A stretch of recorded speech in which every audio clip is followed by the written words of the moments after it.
Hello, serious Magic improvers. Today I'm going to show you one of the main tools that I've used to win all these boxes and then some in the Arena Direct. Namely, analyzing my games after I play them.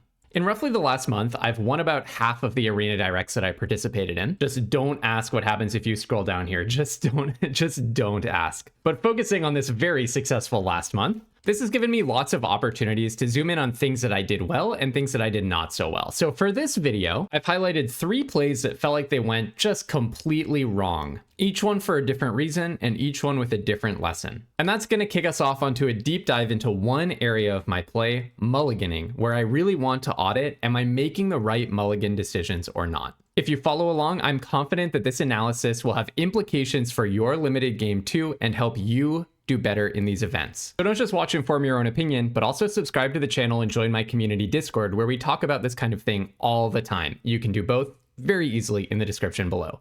Okay, now let me introduce my past self. Hello, this is Unlimited Splash where we get and today I'm going to be competing for a box of Ninja Turtles. Unlimited Splash down there is going to graciously make all sorts of mistakes for us to learn from. So let's jump to number 1. Okay, so this is the first moment where everything is about to go sideways. I'm about to play a very mediocre card, Eastwind Avatar, and then you'll see what my opponent does in response. Well, not in response, but right after. One on such a thing. I mean, Orokusaki's kind of nice. But I think the Pain 101 is in here for, like, bombs. April O'Neil Hacktivist, that's a huge problem for me. I really need to draw removal now. Armagon is removal. So let's see if I can... Okay, I'm going to go ahead and draw 2 because I feel like they're going to be able to draw as much as their heart wishes. Okay, so I can play Darkened Shredder before combat. Give my guy +1 an attack. Okay, pause. So this, I think, is already the first mistake. I play Shredder's Revenge and I draw 2 cards. One of the cards is Darkened Leo, which is a proactive, aggressive bomb, right? This is a mythic rare. It generates 1/1s when it attacks, and it's really hard to block. The other card is Stomp by the Foot. But if you clocked it, I had just said, okay, I really need to draw removal. I cast my draw 2, clearly thinking that I need to see removal. And then bam, the first card that pops up is a mythic rare, which completely grabs my attention. The removal is right behind it. It's very clear watching this back that I did not take enough time to process the fact that the mythic was not the only card that I had drawn. And it's not like I'm under any kind of time pressure. I haven't roped at all this game. I have like a minute and a half to make this decision. So number 1, why didn't I stop and think? Why didn't I look at both cards that I had drawn? And why didn't I use my clock, which is a resource? All right, let's keep going. I definitely need to be the aggressor here. And then we found Stomp by the Foot. So I didn't want to sacrifice Eastwind Avatar to kill April O'Neil. Maybe that was a mistake. But I feel like just grabbing the initiative here is better. So this is kind of like rationalization after the fact, right? I mean, I'm thinking through all of this stuff in real time, clearly. Partly thinking back, I believe I was reporting on a thought process that I had kind of half formed in the moment when I was actually making the decision. But mostly it's pretty clear that I'm saying, okay, so I did this, I could have done that. Maybe that was a mistake. I guess it's good that I did this for this reason, but yeah, maybe that was a mistake. Would have been good to think through playing Stomp by the Foot before I cast a Darkened Leo. For wanting myself, this thing is gonna totally refill their hand though, so I don't know, maybe that was a mistake. Down comes Turtle Van, you draw 2. Yeah, that's a good card. That's a good card. So the upshot of what's happened right now is because I cast Darkened Leo last turn, I have an Eastwind Avatar and a Darkened Leo on the board. But they have an April O'Neil, which just refilled their hand up to 4, 5, 6 cards, right? If I had cast Stomp by the Foot instead, they would have 4 cards in hand. I would not have an Eastwind Avatar at all. Stomp by the Foot would be out of my hand, and Darkened Leo would not be on the board. I realize this is a lot to keep track of, so nope. Other way, here's some text explaining the differences. So number 1, Darkened Leo would be still in my hand. Number 2, my Eastwind Avatar would be dead. Okay, so my board is empty. Number 3, I would not have Stomp by the Foot in my hand. So just imagine I have Darkened Leo in my hand instead of Stomp by the Foot. Number 4, their April O'Neil would be dead. And number 5, the opponent would have 4 cards in their hand, not 6. So yes, I would be 2 for 1ing myself by sacrificing my Eastwind Avatar to Stomp by the Foot. But I would have gotten 3 cards out of the deal already because their April O'Neil would be dead and they wouldn't have drawn 2 more cards. So I was so worried about 2-for-1ing myself and damaging my board position. They would have barely any board position. I mean, Purple Dragon Punks and Turtle Van is not awesome for me, but Jenica can take care of that. Okay, right? Not to mention the Armagon that I have coming down in a few turns. And the 2-for-1 doesn't matter because I would actually be profiting by a card within a single turn. And this wasn't super hard to predict because if they had played a single, let's say, artifact creature, they would get the same result. It's really easy to draw 2 with April O'Neil. So it's already gone so badly for me. By the way, did I mention that this is an in-depth analysis video for serious improvers? If you really want to get better at limited and you're not afraid of details, this is the place and this is the channel for you. Okay, I fast forwarded to another decision that I agonized over for ages because it was confusing, but it probably confused me a lot more than it should have. So let's watch that. Are they gonna really block Darken Leo with the Turtle Van? That's surprising to me. So I think I will... it's so awkward. I really need to kill April O'Neil, don't I? I'd rather kill April O'Neil than Turtle Van, right? I mean, maybe I could actually just sacrifice my Eastwind Avatar at this point, because I think April O'Neil is just going to beat me if I give it 2 more turns, or enough turns for me to find 2 lands. Okay, I kind of like this idea. I'm going to Pain 101 Darken Leo. Go to damage. Darken Leo comes back. And then I think it's time to stomp by the foot on this April O'Neil. I guess I should have done it earlier. Tough. So I don't think there was a good decision, but pretty much everything went wrong and didn't make sense, right? So let's rewind. At this moment, when I make the attack, to be honest, I think I was somehow magically thinking that it's possible that Darken Leo would get through. I don't really know how I thought that because obviously... well, they probably wouldn't chump block with Purple Dragon Punks or April O'Neil. Maybe what I was thinking is Turtle Van is so good and such a threat that they might just not corrupt the Turtle Van and just take both hits. That's my like value brain at work, thinking that people are just willing to take big hits of life points in order to have a little bit more board presence. But it doesn't really make sense because they're losing net value in the sense that I'm growing my board presence with the Darken Leo, because it will make a 1/1 as soon as it deals damage to them. So I think in retrospect, also because they're sitting on an April O'Neil, which is just going to keep filling their hand, and so trading 1-for-1 in cards is actually just clearly good for them. For all those reasons, I should have foreseen that they were just going to crew up the Turtle Van and block. With that in mind, I'm not going to get a magical solution here where I get to make a 1/1 and use that 1/1 to sacrifice for the Stomp by the Foot, which is what I really want to happen here. So I have 3 options, and let's write them out. Number 1, I can do nothing. Seems bad. Specifically, let's take it for granted that I should have killed the April O'Neil last turn. I need to find a way to kill it this turn. Idea number 2 is I can cast Pain 101 on a creature, and I can Stomp by the Foot that creature, killing April O'Neil and bringing back the creature. The net effect is that April O'Neil dies, both of my creatures live, and Pain 101 and Stomp by the Foot both leave my hand. Option number 3 is what I did, which is do a kind of a random attack with Darken Leo. We saw the net effect of that. I trade Darken Leo, Stomp by the Foot, and Pain 101, and essentially my whole turn, for Turtle Van and April O'Neil. Or sorry, Eastwind Avatar dies, Darken Leo survives. So in this situation, I kind of feel like I actually, it's close, right? And I'm curious what all of you think. Go ahead and let me know in the comments. Between option 2 and option 3, I think probably option 2 is actually better. The thing is, the difference between line 2 and line 3 is I basically got to trade Eastwind Avatar for Turtle Van. If I'd taken line 2, then there would still be an Eastwind Avatar here on my side, and they would still have a Turtle Van. Turtle Van is a better card, much better than Eastwind Avatar in a vacuum. It's also a little awkward for them to have a Turtle Van when I'm looking at Armagon as my main win condition, because Armagon will not be able... well, it can play the Turtle Van after the Turtle Van gets crewed, but you're going to have specific timing with the Armagon for it to hit the Turtle Van as a creature, right? But the big downside, the big issue, is an intuition that I've actually taken over to Magic from chess, which is when you are down on material, making even trades is bad. Because if you keep making even trades when you're down, then eventually, if you just keep on doing it, you're going to be left with nothing and your opponent is going to be left with something, and then you probably lose.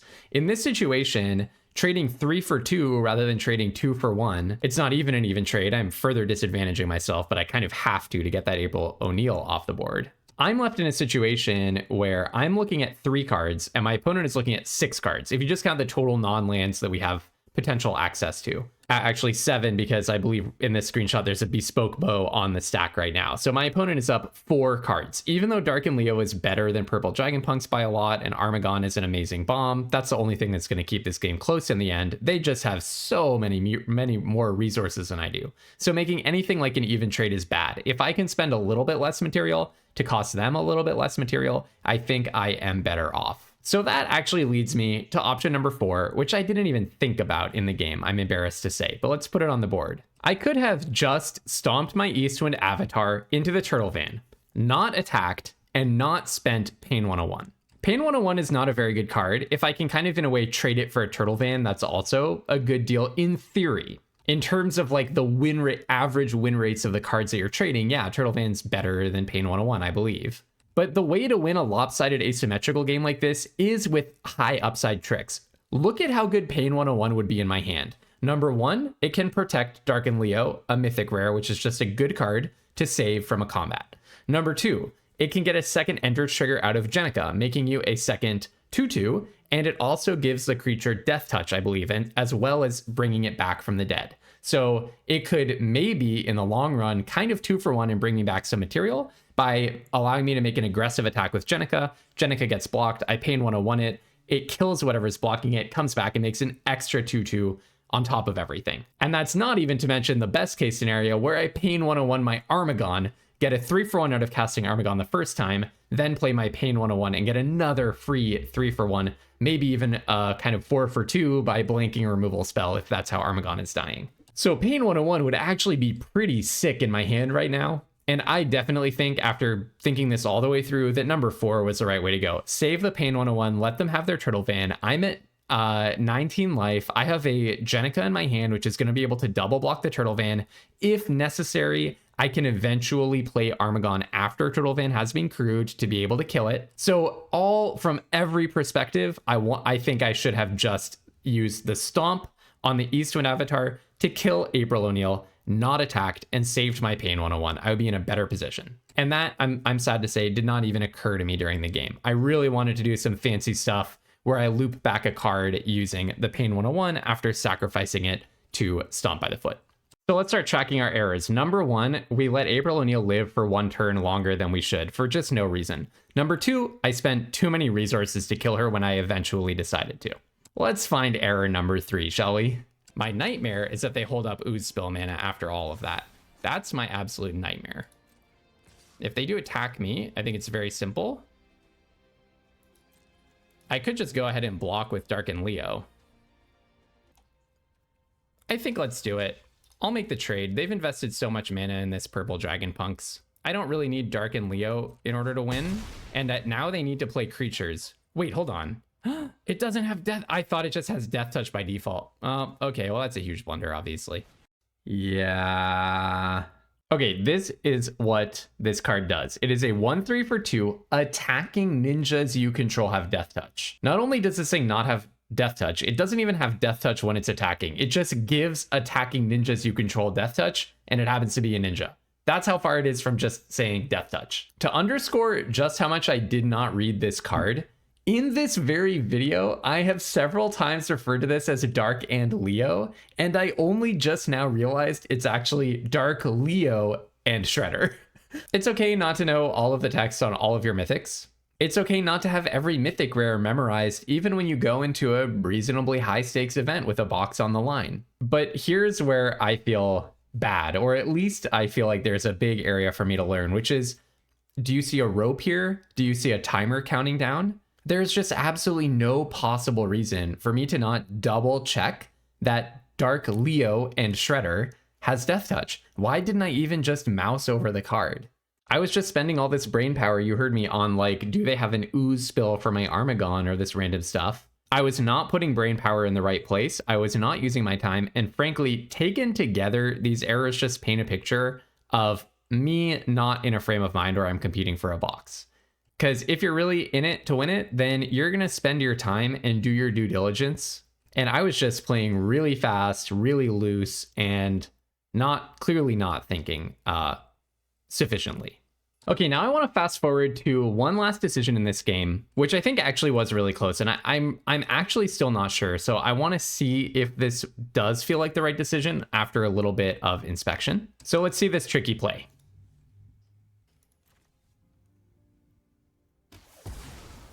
All right. Next, attack with both. And then do I even sneak out the Armagon is the question. Feels like maybe no. Let's just go for the damage. It's just a lot of damage.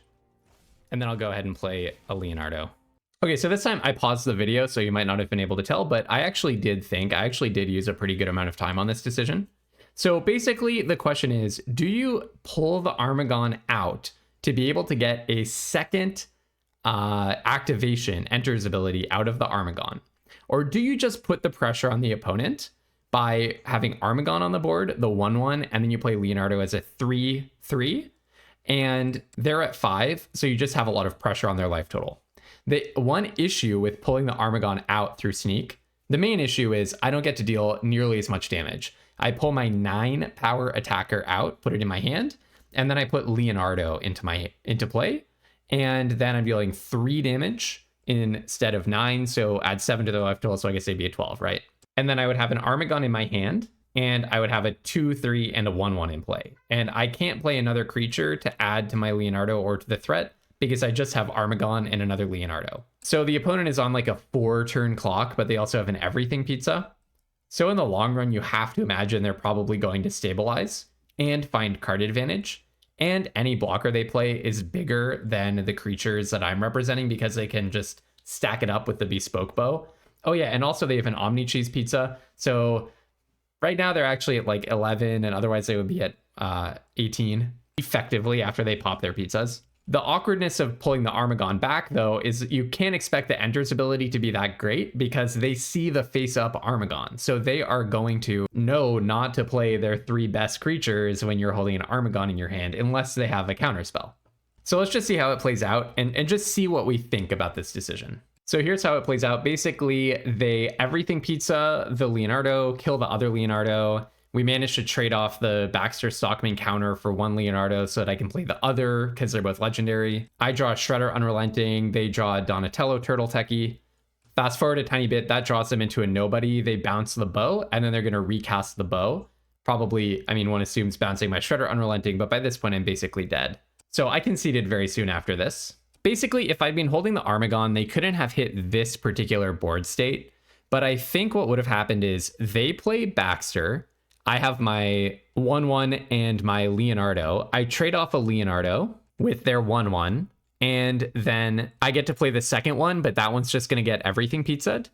So then I'm facing down a Baxter Stockman. I could play Shredder Unrelenting. We're still imagining that I have the Armagon in my hand. I think they would have to play the Baxter Stockman because otherwise eventually I can just play my Shredder Unrelenting and attack. So I'm going to assume they still would have played Baxter. And then they probably could play their Donatello in order to draw a card because it's kind of replacing itself, even though I'm going to play an Armagon. But here's the reason I ultimately ended up conceding is they find Improvised Arsenal, which can make one of their creatures enormous. In addition to Baxter Stockman being enormous and making another creature enormous, and both bespoke bows being enormous, or making something enormous. And then they play Utrom Scientist to lock down my Armagon anyways, and I just kind of peter out with some lands. So this is the point where I get crushed. I'm going to go ahead and say I did the right thing. It sounds like in the alternate history, they would still have enough to overpower my little 1/1 and Leonardo army, and they had enough to deal with my Shredder Unrelenting, which was my one threat if I didn't play the Armagon. And keeping the 9/6 there and making them pop their pizzas to stay alive in the next few turns does seem like I'm kind of at least asking them to have something. Whereas bouncing the Armagon and keeping it face up, they can just sort of titrate out their threats because they have card advantage and a high enough life total that they can sort of not be under pretty much any pressure to respond to my little like white-black weenie army when the Armagon is not in play.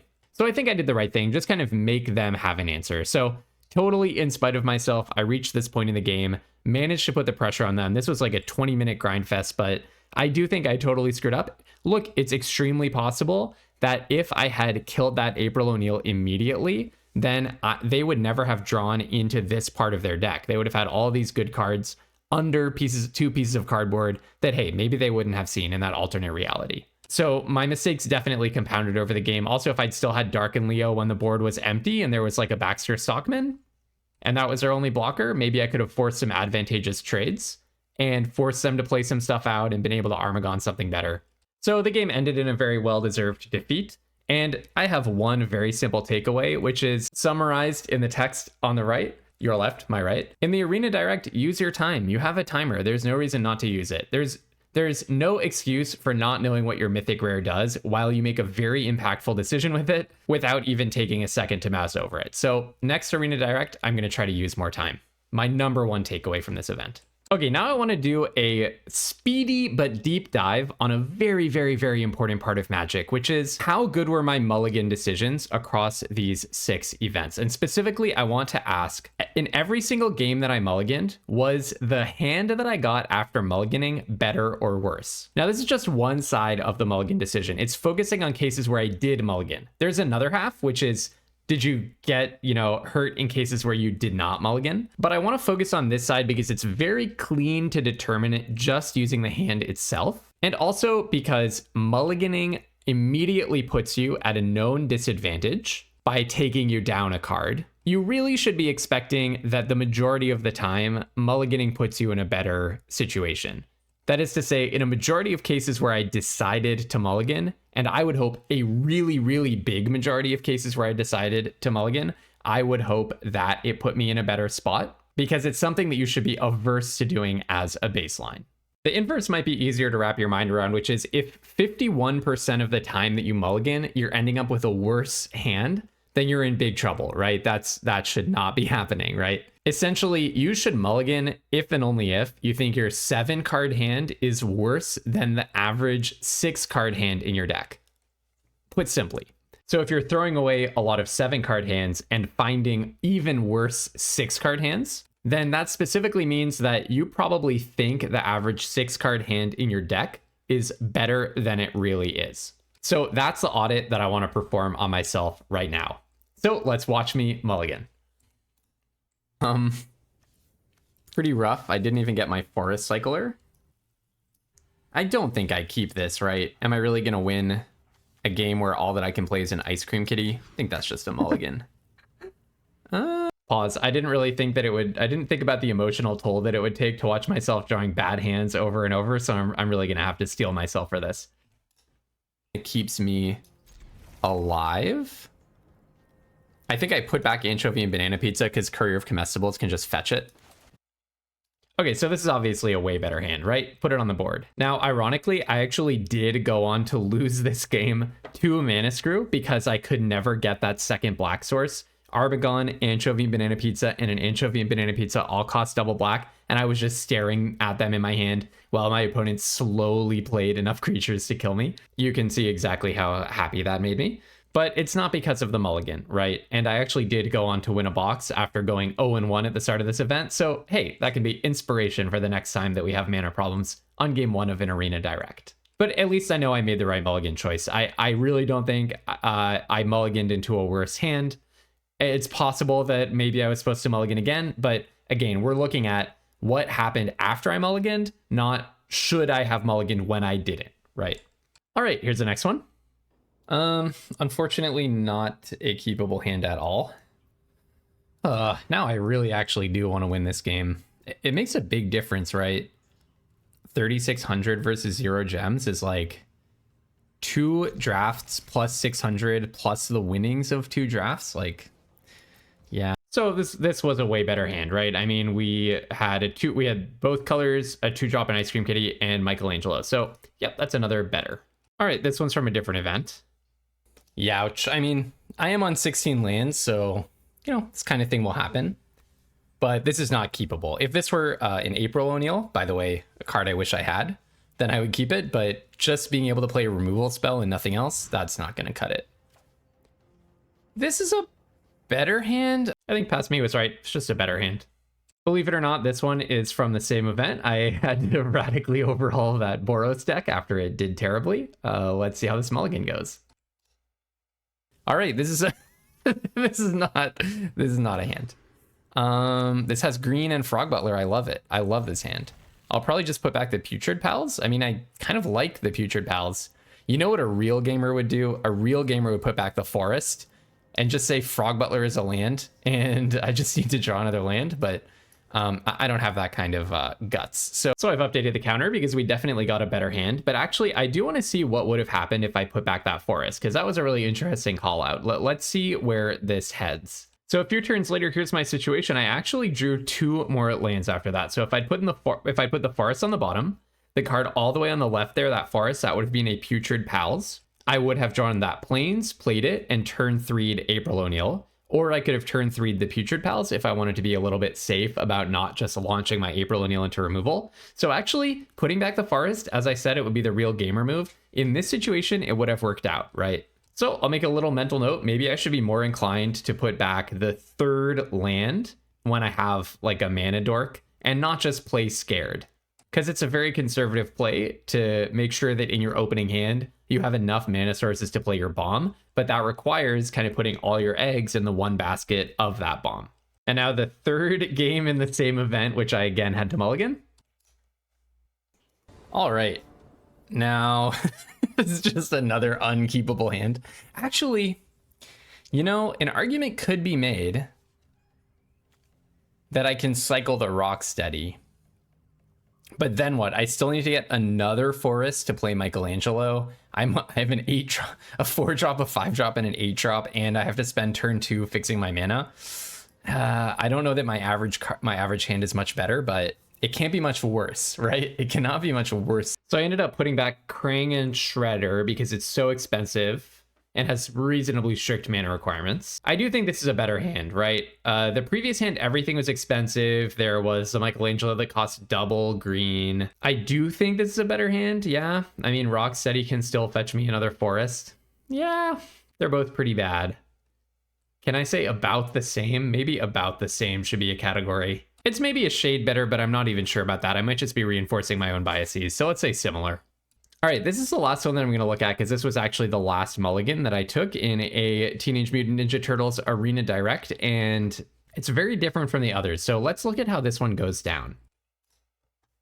This is an obvious mulligan, unfortunately. No way can I keep this. Ugh, I mean, this is almost as bad. Wow. The mana problems already. I mean, I have 2 black. And I have a removal spell in another play the moment that I find my white mana. And I do have a very kind of grindy defensive drop. And I think I have, I guess, 8 plains is not that great. I really need to find a plains. Do I really go to 5? I guess I could draw Ice Cream Kitty or any of my plains. Okay, fast forward. So I did draw Ice Cream Kitty eventually, but I got completely mana screwed. That's about the only thing I drew. I never managed to find a white mana source, and my opponent just completely ran me over. Once again, this is the only game that I lost in a run where I eventually did manage to get 7 wins and win a box. So what went wrong here? Well, number one, it's very possible that I should have gone to 5 cards, but that's out of scope. We're specifically asking, was it right to go from 7 cards to 6 cards? Let's rewind and take a look at that first hand. Here's my reaction when I first see the hand. This is an obvious mulligan, unfortunately. Why is it an obvious mulligan? I have Jenica right there, which I've hidden behind Make Your Move on my screen. So turn 1 Swamp, turn 2 Jenica Plains Cycle. If I do draw Plains, turn 1 Swamp, turn 2 April O'Neil. I actually have 2 draws. Turn 1, I'm on the draw note. Opponent goes first. So turn 1, I draw a card. That could be a plains. Play a swamp. Turn 2, I draw another card. That could be a plains. I had like 9 white sources in this deck or something.